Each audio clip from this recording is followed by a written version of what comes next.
Eh bien salut tout le monde, c'est Flo, j'espère que vous avez la forme. Après avoir parlé des souris gamer, on va parler cette fois-ci des claviers gamer, donc c'est ma sélection pour cette rentrée 2018. On va parler des claviers mécaniques en premier, il y aura 3 claviers à membrane à la fin. Comme à chaque fois, tous les liens vous les retrouverez dans la description de la vidéo. Donc on va faire comme d'habitude, on va faire du moins cher au plus cher, bien sûr c'est ma sélection. N'hésitez pas à partager votre clavier favori du moment. Personnellement, moi j'aime bien les claviers mécaniques qui sont sans pavé numérique, donc assez courts pour pas shooter dedans. Et j'aime bien les MX RAID, j'aime bien cette sensation. Après c'est une question de goût, donc n'hésitez pas à partager. On lance l'introduction et on voit tout ça ensemble après.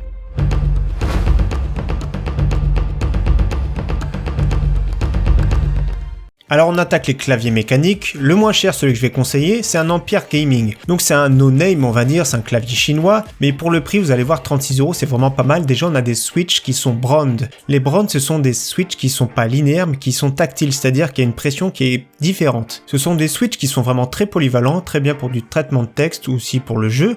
Alors ici, il est rétroéclairé, donc vous voyez bien que c'est par zone. Les touches ne vont pas changer de couleur, donc en haut c'est rouge, vert, bleu, etc., orange. Donc c'est rétroéclairé coloré, mais voilà, on ne pourra pas allouer chaque couleur différemment, donc c'est un faux RGB on va dire. Autrement, c'est un clavier qui est plein format, donc avec le pavé numérique. Pour 36€, c'est vraiment pas mal, donc on voit bien les switches ici qui sont brand, des switches qui sont chinois, des clones, mais qui restent vraiment très corrects avec une très longue durée de vie. Surtout pour le prix, c'est vraiment très raisonnable, 36,90€. Deuxième clavier que je vous présente, ici cette fois-ci sans pavé numérique pour moins de 60€. Alors j'aime beaucoup cette marque Drevo qui est très peu distribuée, on voit uniquement sur Amazon et encore des fois les stocks c'est un petit peu juste, mais là cette fois-ci c'est un vrai clavier RGB. AZERTY, attention, on peut avoir soit version US soit version FR, donc prenez bien AZERTY. Ici j'ai choisi de prendre les Brown, toujours pareil des switches tactiles, donc voilà la pression qui est pas constante. Alors les switches noirs aussi également disponibles en noir, qui sont assez durs, donc c'est comme les RAID mais un petit peu plus dur. Moi j'aime bien ce confort ferme, mais attention ça peut être fatigant durant de longues sessions de jeu.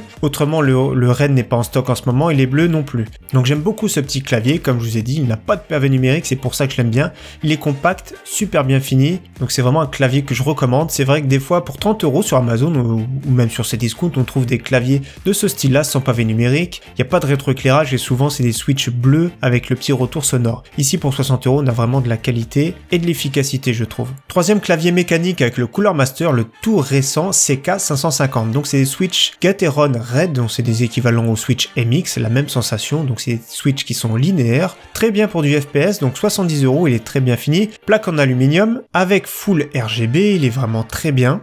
Je sais pas ce que vous en pensez, mais les retours pour le moment sont vraiment excellents. Plein format, donc avec le pavé numérique. Donc un beau petit clavier, simple, efficace et vraiment à prix très raisonnable, moins de 70€, c'est vraiment très bien. Ensuite, on passe au Logitech G413, que j'aime beaucoup parce que c'est des switches qui sont prioritaires, donc c'est des switches qui sont remergés, qui ont été développés par Omron. Omron, ceux qui font beaucoup les clics des souris gamer, donc qui est vraiment très connu. Gros fabricant et qui se sont lancés dans les switches. Donc pour le moment, c'est seulement Logitech qui ont ces switches-là, qui sont vraiment très très bien. Ici, ce sont des switches qui sont plus ou moins équivalents au MX Brand. Alors très joli celui-ci, donc ici c'est la version Silver qui est un petit peu moins chère, il existe également la version Carbone un petit peu plus chère ici pour 2€ plus cher. Alors la version Carbone c'est rétroéclairé en rouge et la version Silver rétroéclairé en blanc, je trouve un petit peu plus classe. Après c'est suivant votre configuration, votre setup avec lequel ça peut se marier le plus possible, mais j'aime bien celui-ci, il est vraiment classe. Donc l'un ou l'autre de toute façon sont vraiment très bien, j'aime beaucoup Logitech en général, ils se sont améliorés ces dernières années, ils proposent beaucoup de bonnes périphériques gamer. Et justement, on reste chez Logitech avec le G613, donc le seul clavier sans fil de la sélection. Alors il est vraiment très bien, le seul dommage que c'est une espèce de repose-poignet qui n'est pas amovible, donc on est obligé de le laisser. C'est un plein format, avec toujours les switches remergés, les très bons switches, 2 piles de fournis dedans, avec une autonomie estimée à 1 an et demi, donc ce qui est vraiment très bien. Ça peut être bien couplé à une Logitech sans fil, une souris Logitech sans fil. Par exemple la Logitech G603 qui est vraiment très bien, donc on peut coupler 2 longues autonomies, on n'a pas de fil, c'est vraiment très joli, en plus ça peut très bien se marier ensemble, donc moi je trouve que c'est très bien. C'est un choix que je pense qu'il faut pas négliger parce que ça peut être vraiment très joli et surtout que le prix, moins de 100€, c'est sûr ça pique un petit peu, mais avec couplé avec la souris ça fait environ 150€ et on se débarrasse des fils. Alors on s'attaque maintenant à un clavier de chez Roccat, le Sura FX. Il est très joli, c'est pour ça que je le propose. En plus de ça, il est quand même plutôt compact pour un clavier avec un pavé numérique, je le trouve vraiment très joli, le rétroéclairage est magnifique. Alors c'est des switches qui sont brown, mais ce sont pas des MX Cherry, c'est vraiment dommage. Ce sont des TTC Brand, alors je sais pas ce que ça vaut, c'est à peu près un équivalent, maintenant il y a beaucoup de clones et de très bonne qualité d'ailleurs. Donc pour ceux qui aiment Roccat d'ailleurs, ils font d'excellentes souris qui sont très bien finies. Ils ont toujours fait du matériel très bien fini, cette marque allemande. Donc celui qui aime bien Roccat, donc c'est un clavier qui vaut le coup. Par contre, je le trouve un tout petit peu cher. Le juste prix pour moi, ça aurait été plutôt 99 € on va dire. Et pour moi, le top des claviers mécaniques gamer en ce moment, pour un prix raisonnable, parce qu'il y a des Asus qui sont vraiment très chers, environ 180-200 €, le Corsair Straff RGB en version MK2, donc une évolution avec des switches MX Silent. Donc voilà, beaucoup plus silencieux que la normale, hein, on va dire beaucoup plus silencieux que des switches Red par exemple. C'est beaucoup plus agréable à l'oreille, c'est bien fini, la sensation du mécanique est vraiment bien présente, très beau rétroéclairage, un petit peu cher, il vient de sortir, il est tout nouveau, 161 €, mais peut-être que dans quelques mois il va chuter en dessous 150 €. C'est un gros investissement sur le long terme, mais une fois qu'on a acheté un beau clavier, on va le garder des années je pense, tout comme une belle souris, on peut la garder des années, mais en général le clavier même on peut le garder encore plus longtemps. On passe maintenant au clavier à membrane, ceux qui veulent plus de silence ou souvent ils sont beaucoup moins chers aussi également, avec le très connu Klim Chroma, donc un très beau clavier à membrane qui fait vraiment le travail. AZERTY, c'est un des produits phares de chez Klim, est disponible, vous avez vu les avis, 1500 avis sur Amazon